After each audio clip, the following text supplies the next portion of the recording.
Good morning, good afternoon, good evening, wherever you're joining us from. My name is Abhijit Bhaduri, and I work as a talent strategist advising organizations about their talent strategy and what work looks like in the age of AI. This podcast gets in all the interesting people I've had a chance to meet in my life. And, sometimes it happens that you meet somebody who's from a completely different field, works in a different kind of an organization. Now, here is a person who works for Firminish. Firminish, for those of us who understood about their work a little late, it's a company which creates all those fragrances and flavors. So when you sip a product, you eat a bag of chips or you eat cheese, there's a flavor to it. That's what Firminish does. Or if you've, want some aftershave or a perfume, well, Firminish has probably made it smell the way you think it should be smelled. That's Okay. really the work that Firminish does. But today's guest not only works there, but has a unique skill. My guest today is Mikel Cirkus, a person I met actually on Clubhouse a couple of years back. And then we recently got back in touch. What fascinated me is he had put up a set of sketches on LinkedIn. But you know what? I'm going to let Michael talk about that. Michael, welcome to the show. Thank you for being here. Thank you for having me, Abhijit. It's really like you said a crazy small world and how it is. And we were saying earlier, how we've actually never actually seen each other before. We've only ever communicated through little avatars, and so it's really an honor to be here and tell you about this unique. It's not even a hobby. It's part of my composition, literally. So. So, what do you do at Furnish? You do all these interesting walks where you photograph things, and tell us Yeah, about that. yeah. My role, well, just to clarify, the company merged 3 years ago, so the company is now known as DSM Firmenich.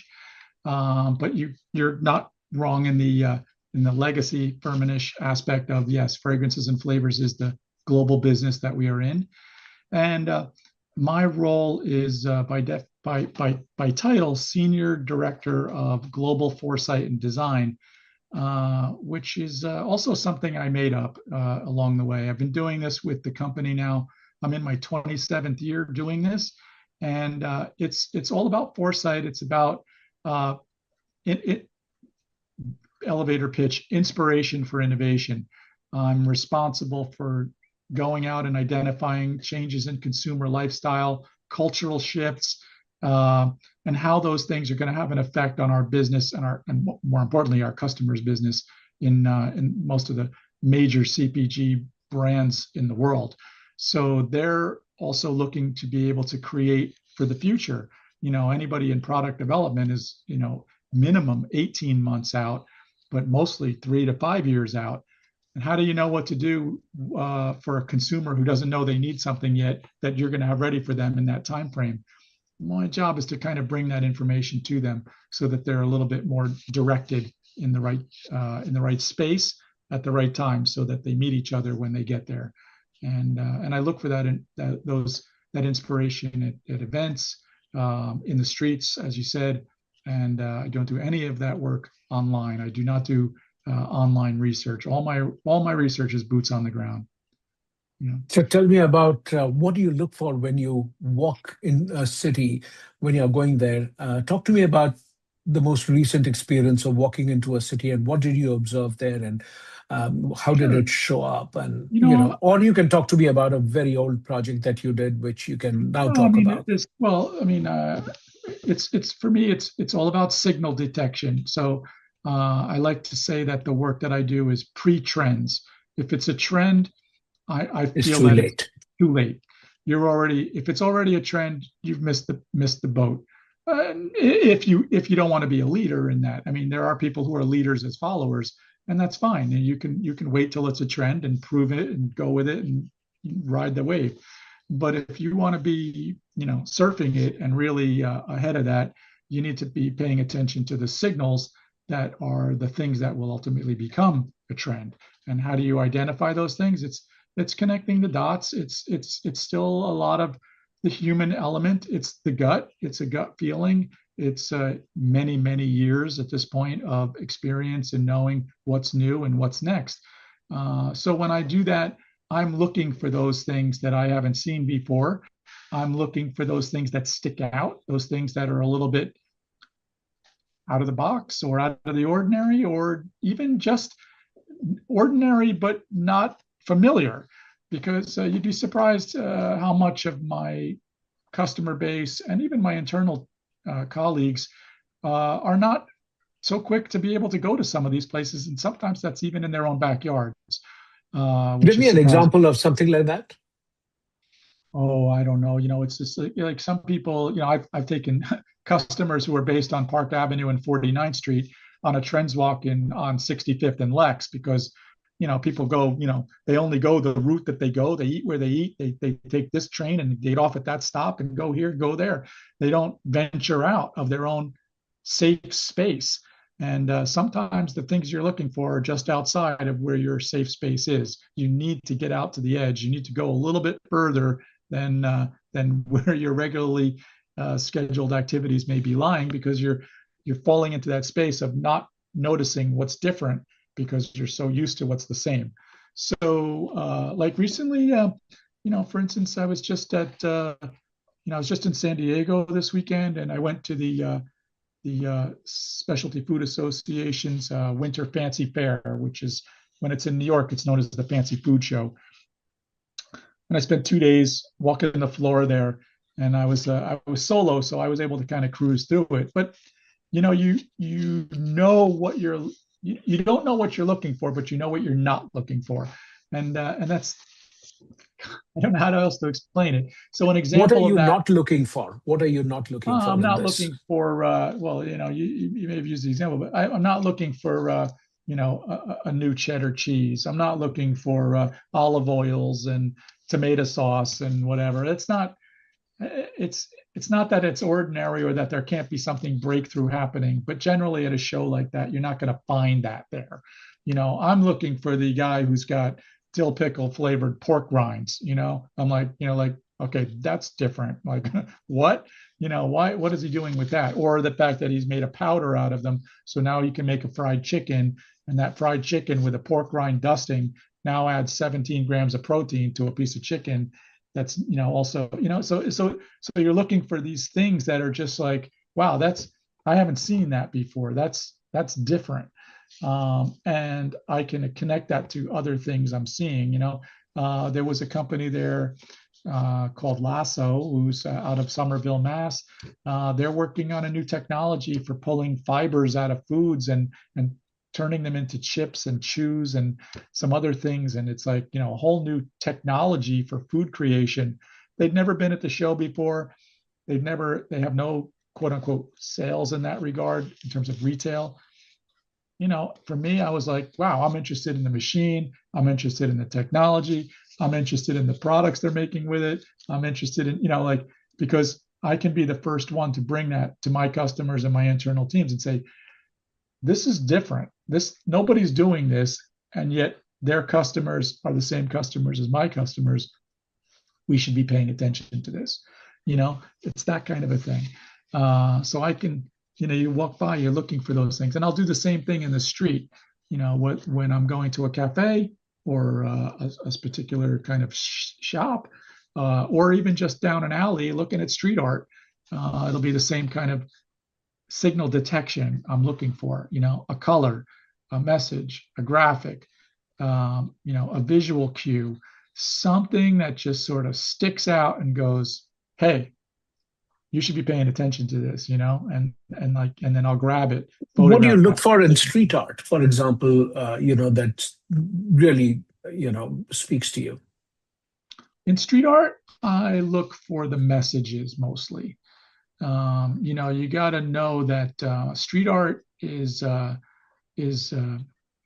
is free communication for people who don't have another means of doing so.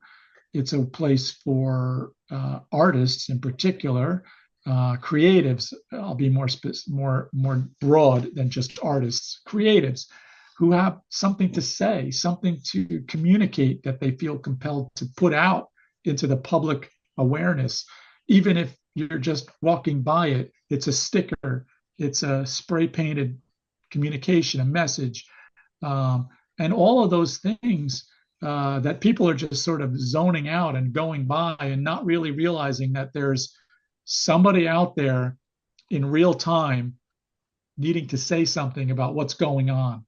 And you'd be surprised how much of that is happening, and how much of a thread of those messages is not unique to the alley in your neighborhood, but is actually global. That that alley exists in New York, in Manhattan and Brooklyn, as well as downtown LA, as well as in the Liberty Station area of San Diego, or in the Mission in San Francisco, or in Bangkok, or in Singapore, or Shoreditch in London. You name it. Everybody, all of these cities, these creative cities, I'll give it that, have some place where somebody's trying to put their messages out there, and you'd be shocked how often the messages are the same. The world is far smaller than you think when it comes to the way people feel, and to be able to capture that is fascinating from the street. And like I said, it's boots on the ground and it's real time, so you're getting that. It's not old news because it's transient, it's nomadic, it changes constantly. You go back in a month from now, the message that you picked up last week is now replaced by somebody else's message over that guy's message. It keeps moving. It's like a daily newspaper kind of a thing. It keeps evolving, and the same would be true for the colors that you would pick up from street art. What colors seem to be emanating. There's a lot of Is ways there a to go particular about it. thing recently that you noticed in colors? What colors are being used a lot now? I mean, color's a tough one these days. I mean, I've kind of really honestly in my work, I've sort of moved away a little bit from capturing color story like that. But because it's become a lot harder to pinpoint it. I used to be able to use it quite effectively, especially with my work with Pantone. But you know, I would say I would see there's a lot of the golden yellow color is quite prominent. And by contrast, not coincidentally, a lot of the lavender purple color as well. So they kind of, there's the Easter colors of the purple and the yellow, and the complementary colors, and kind of bounce off each other. So you'll see them together quite a bit, kind of the LA Lakers, if you will, you know. But I wouldn't hang too much on that. I wouldn't worry too much about color. Is a tricky one right now. When Of you course, go to a new country, a country you've never been to before, yeah. how do you prepare for it? What are you taking with you? What are you looking out for? What are you preparing to do, etc.? All of that. Tell me about a Well, country you went to for the first time most recently. most recently, I haven't. My travel in that regard has been kind of limited because of things going on, corporate wise, and Hmm. mergers and COVID and things like this. So the last country I visited in that way, but it wasn't new to me, was England, to go to London.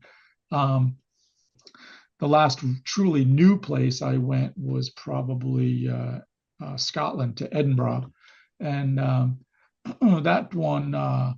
It's funny, like I said, every city pretty much has that neighborhood that I'm talking about, where those places are, where the creatives are. Sometimes it's a matter of just sort of sensing it out. You kind of feel it. Other times I'll do a little bit of homework, mostly through my street art network. I mean, I know a lot of people in the street art community globally, and I'll ask my guys. I'll ask man one in LA. I'll be like, hey man, I'm going to be in the UK. Where should I hit up? Where are the shops? Where's the spot? And he'll say, oh, you got to go, down by the water over here, da, da. Or so there are people that connect me to that world that enables me to be able to tap into that, where to go. A little trick I use, domestically, uh, which is fun for everybody. I'll feel free to share this. Is that I actually use Guy Fieri's Diners, Drive-ins, and Dives for my scouting in North America. As crazy as it sounds, if you go on foodnetwork.com and you go to Diners, Drive-ins, and Dives and you look up a city, most of the places that guy goes to are in cool, edgy parts of town. And the places he recommends have never disappointed with me in terms of what they have and where they are. And I'll use them as a sort of a starting point. I'll be like, oh, this neighborhood in this city has that place.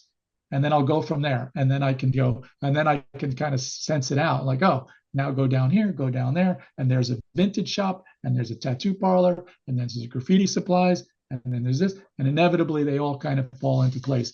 And it's the same way I do that internationally, although they don't have their own diners, drive-ins, and dives. But sometimes you got to start with where is the seed that sort of sets that off. These are all places generally pre-gentrification, so you kind of feel it out based on the not the demographics. What am I looking for? The word there. But basically what types of shops and stores are in those spaces. Brands you never heard of. There's no offense to anybody who might be from, but there's no Starbucks.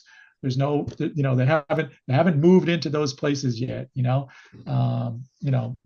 Things that when we watched like 15 years ago when we were in the Wynwood Arts District in Miami, and you were like, hey, I wish I could have at the time invested in the real estate because you knew it was going to happen. You could feel it. You could see it happening.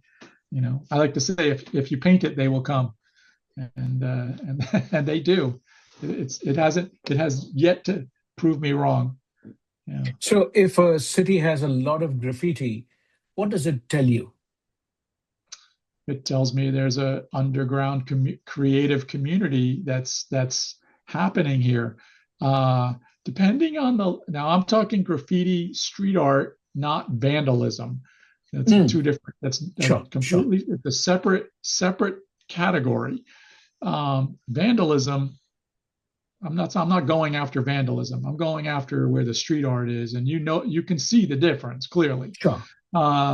And it's it's if it's if it's unorganized, and it's hard to in this case explain the difference between organized and unorganized. But if the walls where the street art are actually not managed but seem to be kind of haphazard, then it's kind of early in the stages of what's going on.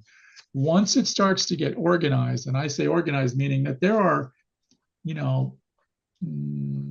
real estate developers who bring in global street artists to put murals up in lesser developed neighborhoods to attract those kinds of stores and shops that are the beginning of gentrification. It's how it starts. It starts with the art. I've seen it so many times in so many cities, and they bring in, it starts like I said, it starts with these underdeveloped, empty warehouses and bodegas and kind of like low rent areas, burned out buildings, et cetera, that have a lot of potential because of where they are. They're near the water, they're near some sort of development. You can see spaces that are kind of open up for like, oh, that's going to be a hotel, and oh, that's going to be a restaurant, and oh, that one's going to be this and that, and there's a pattern to it. It's a real marketing machine. It's fascinating to watch it as someone who does this, regularly, obviously. But man, you really can watch it happen, and the process is not random. It's completely organized. Wynwood is a perfect example of that. Williamsburg, Brooklyn, perfect example of that. Even Shoreditch, perfect example of that. There's a lot downtown LA. Forget about it. The Arts District of LA. I mean, it's insane what happened down there. I mean, you wouldn't be caught dead down there, no pun intended, after dark. Forget it. You would never even go there. Now, you can't touch it. You can't touch a condominium down there. It's ridiculous, the prices.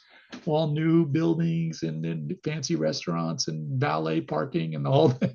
It's crazy. So When starting you think about, when you're walking down, are you doing your sketches? Because I can see at the poster behind you, there's something about a sketchbook thing. Yeah, I can see that sketchbook. Uh, Yeah. Tell Well, me, what was that about?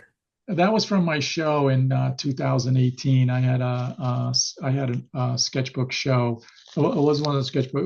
It was a one man show in the arts center here in where I live in Princeton Junction, and the it was basically the idea was to create large format art based on the pages from my sketchbooks, and I called it Circus Diurnus, which has now become my Instagram. It was all part of the same feed at the time, and Show me your sketchbooks.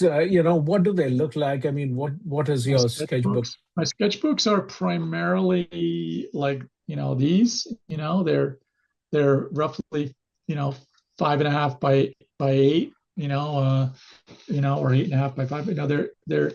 They're always hardcover or black notebooks, and always Blank. blank, no lines, white pages. Nice, Yep. nice weight to them, so that I can hold different Yep. media. I can do. Yeah, you got to have the blank pages. If it's got, I mean, I have, I mean, I have a box of sketch notebooks that people buy me. Oh, I saw a notebook, with leather and this and that. Oh, I thought you could use, and inevitably it has lines in it. Like they're paying no attention. So, I have all these wonderful gifts. Someday, I mean, this is a box of gifts of notebooks that I could, but they all have lines. They're useless to me. I would never, I'd never use them. So all of my notebooks, all like this, Oh for years, gosh. you know. Show me what's inside the notebooks. How, what are some of those sketches like? And, Well, I mean, as my notebooks are, I'll just point out, my notebooks started out as, well, they are. They're my notebooks. It's like a journal, a sketchbook, a notebook, whatever you want to call it. It's my notes about what's getting my car repaired or going to the doctor. It's a calendar for work. It's from a meeting that I had. It's from a phone call.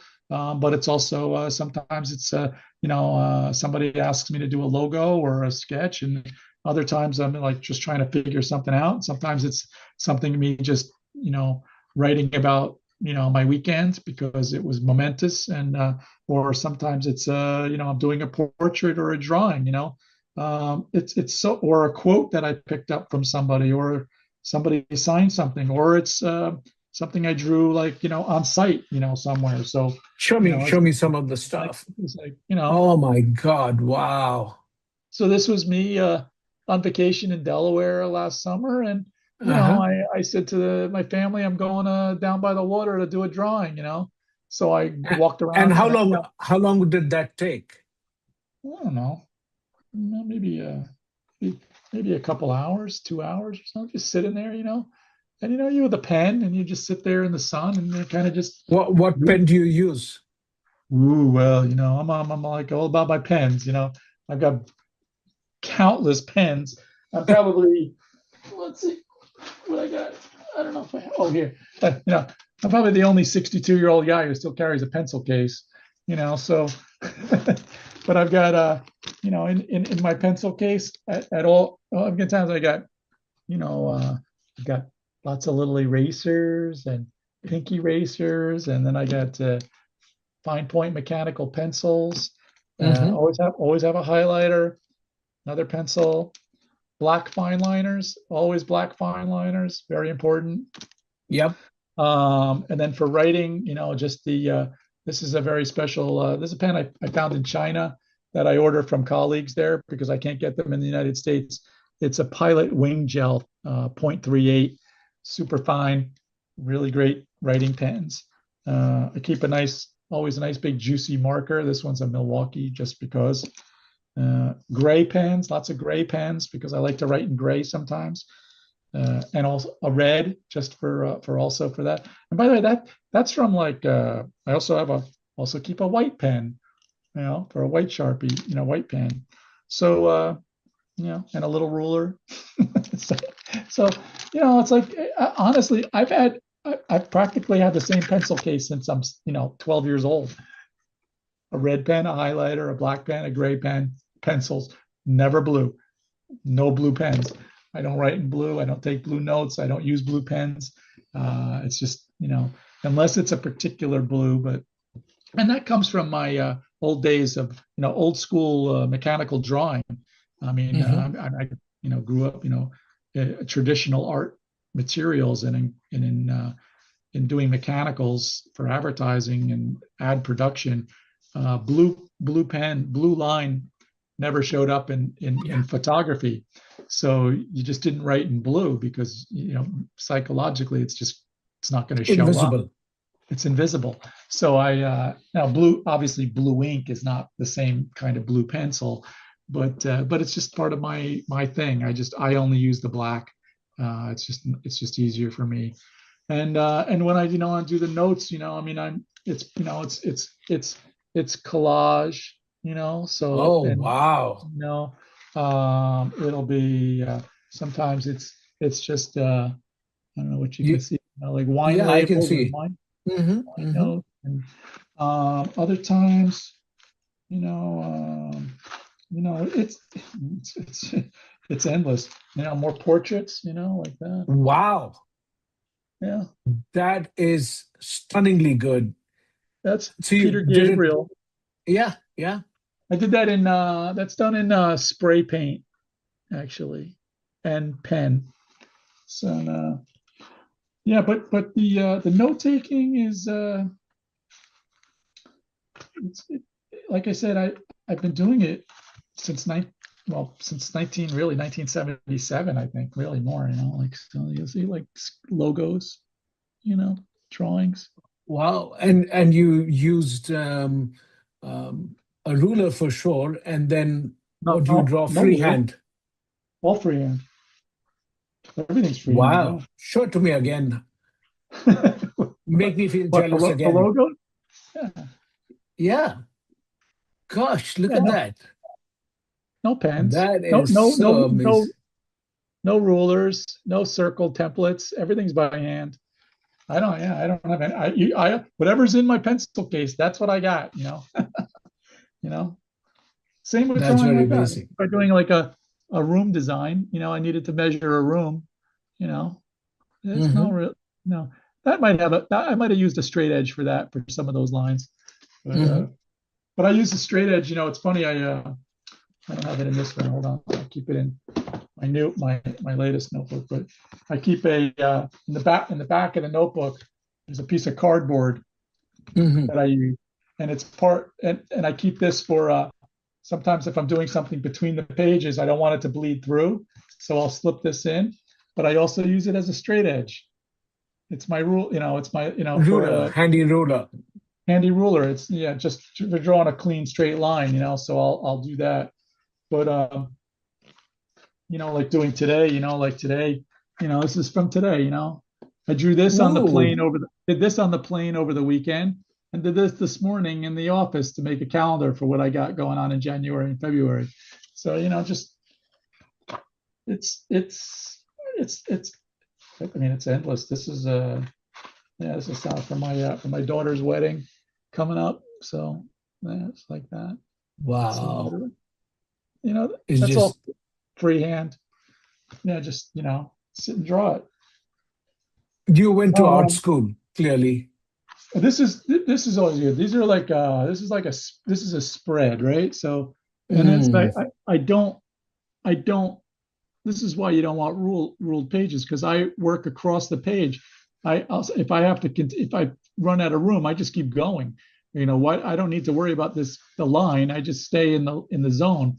So I'll use the whole spread for my notes. I don't worry about too much about what's what. Uh, this was all from the book The Cult of Creativity by Samuel Franklin. These were all Mhm. my notes from that book. Oh, Fantastic. I really liked it a lot. Um, well, this is, I have to show you my notebooks. there They're you go. also. Yeah, you're all about it. I mean, with your drawing, I like I said, I love the playfulness of your illustrations and the your ability to translate your thought to paper, which is really what it's all about. It's getting what's in here down to here through here, and you can't do that on your laptop or your phone. I'm sorry, it is not the same thing. Uh, Putting it down with pen, pencil, blue or black, you remember it. You're connected to it differently. You remember, you hold on to it. It's tangible. You remember it. You feel it. You get a sense of it. And by the way, if the power goes out, I'm still good. you Yeah. know, we had a Verizon outage the other day. Didn't bother me. I was still able to do my thing. So and I've got them. I've got them all. I'm working on number 62, and I've got a vault, literally a gun safe that doesn't have guns in it. It has notebooks in it. It's uh, you know, it's nothing. It's a gun safe full of notebooks and journals and all my little. I've got all these too. These are What's the that? these are the little notebooks. These, sometimes you can't. You know, Sometimes it's not convenient to carry that thing around with you. Like if I'm going to a concert, I'll just drop one in here. I'll drop a notebook in my pocket with a And show me pen. what's there in the notebook. Show me what kind of It's the stuff. same. Well, it's similar in that, I'll be like, doesn't look too much different. It's Mm, like ideas and things, like, wow. What was this one about? well, this is from June. It was about shelf life, actually. Uh, I don't know why. I have to go through it. I mean, I'd have to figure out what I was doing here, but it's hard to say. I don't know. Sometimes, like I said, sometimes these things are from concerts. I don't always remember. That's why I write everything down. Sometimes you're in, other places and you have ideas, and I don't. I mean, I keep these in my gym bag, my glove compartment, when I go for a bike ride, if I go to a concert, I go out for dinner, I go to a party. I don't go anywhere without a piece of paper and a pen. And if I forget or I don't have one or I catch myself, I will go up to the hostess and I'll say, "Do you have a piece of paper and a pen?" Because I don't want to lose my thought. And and I'll jot it down, and quite often something like this just gets Ooh. transferred or not into my other notebooks. I'll actually have notes that become more notes later in my other notebooks. It's a little bit crazy if you think about it, but honestly, uh, the the you know the books themselves have become the art, and I didn't know that until a few years ago, and that's when there's a street artist named W.K. Interact, originally from Paris, and it's quite a I'd say famous global street artist. And I actually ran into him at a show, a street art show in Chicago, 2016, I think it was. And I knew who I recognized him. I didn't know him, but I said, "Oh my gosh, it's WK Interact." So I said, "Hey, would you mind signing my sketchbook at the time?" So he said, "Oh, he's flipping through it. He's like, wow, this is fantastic." He goes, "Can I sign it anywhere?" So I said, "Go for it." So he did something with it, and I was like, "Awesome." And then he turned to me and he said, "You should have a show." And I was like, "What are you talking about?" He goes, "You should take some of these pages and blow them up really big and have a show of just like these giant notebook pages. And I was like, well, that's a cool idea. And I finally did it in 2018. That's what that was. And I did. I didn't sell any. I don't know that I was actually intending to do so. I was a hefty investment on my part to create the art. I did them on wood and I did it on metal, and I don't know. It was, and I have things that I had framed, and I don't know. I had greater aspirations for it. But the point was, the books became more about became art themselves. Like each the volumes of this. So let's say, oh, you should write a book. I've written 62 books. you know, I've read, Sure. I'm like, he's written 62 books. Have I read any? No, but I have them. Essentially each one is its own manuscript. It's a crazy thing, and I will get around to it at some point, figuring out what to do with. Well, I know what to do with them. I just have to find the time to do it because it's going to take days, weeks, months, all that. So, if I were to sort of, we are coming to the end of the show, so I just want to sort of say that if we were to take this skill of yours, and for those of us who are not as in any way as talented and gifted as you is when it comes to drawing, how do we use some of these skills to observe life around us and translate them into some kind of an action that we can take? What would your advice be? Well, I thank you for saying that. But I don't believe, in all honesty, I don't believe that keeping a sketchbook. Don't call it a sketchbook. Call it a journal. Call it a diary. Call it a notebook. Call it just my daily writing habit, whatever. It doesn't. You don't have to be an artist to, go to the stationery store and buy a black pen and a highlighter and a pencil. These are not art supplies that I called out here. These are office supplies, as is the notebook. And if you need lines, so be it. Get lines. It's just a matter of that daily habit. There's a line about. I wrote it in here. It's actually in this notebook. If you see right here, in Hmm. line, see this, Yeah, yeah, that message right there. yeah, yeah. So the message is, it's in Latin, nulla dia sine linea, no day without a line. Yeah. So it's a motto emphasizing consistent practice for mastery, a principle adopted by artists, writers, and creators for daily discipline. It's a reminder to engage with your craft daily, even if it's a small act like drawing one line to maintain and improve your skills. It signifies the importance of regular small efforts leading to significant long term growth. So basically, that's what Circus Diurnus is. Circus Daily. Diurnus is journaling daily Every day. and every day. And and that would be my advice. And I've given this advice to many students over the years, portfolio reviews that I've done for different designers or students in general. I would say, like, look, keep a notebook, write down your thinking, because these days with AI and digital this and digital that and chat GBT and people, and we talked about it in a pre-interview, if you will, that the resume is, as we know it, is it's impossible. How do you know what's real, what's not real? When I tell these students, I'm like, you know what? The difference between you and the other guy is you've got to show your thinking. You have a notebook, you have a way, it's not the finished art, it's the thought behind the finished art, it's the thinking. My notebooks are just, some of it's finished art, but most of it is just the thinking. And it's a place to store ideas, a place to store a quote, a thought, something on a sugar packet, something you saw, something you ate, something you drank, something you smelled, something somebody said to you, whatever. It doesn't matter. Make a note, write it down. Every day, not every day, whatever. It doesn't matter. Nobody cares.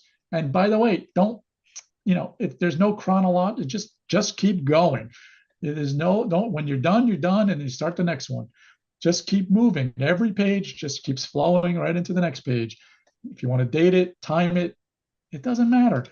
Just make note of it. You'd be shocked how interesting it is when you get to the place where you've got enough of them to look back and go, wow, I can't believe I wrote that, I did that, I thought that, or, I could share this with somebody, whether it's your own legacy or if you're looking for a new job and you can say, yeah, that's all well and good, but let me show you what I've been thinking. This is how my mind works.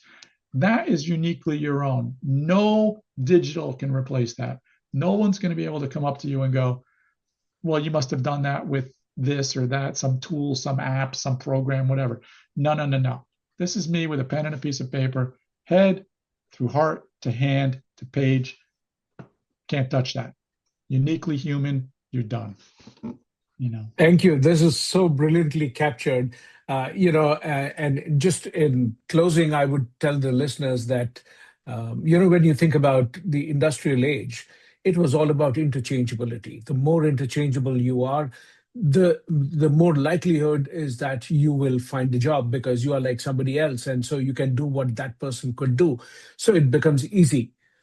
In this world of AI, the more unique you are, the more different you are, your ideas, your creativity, your uniqueness, even your weird ideas, that's what makes you unique and different.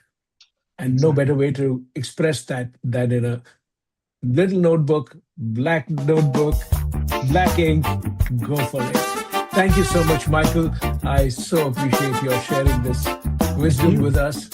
Lovely talking to you. Thank you so much. Talk to you soon. Take care.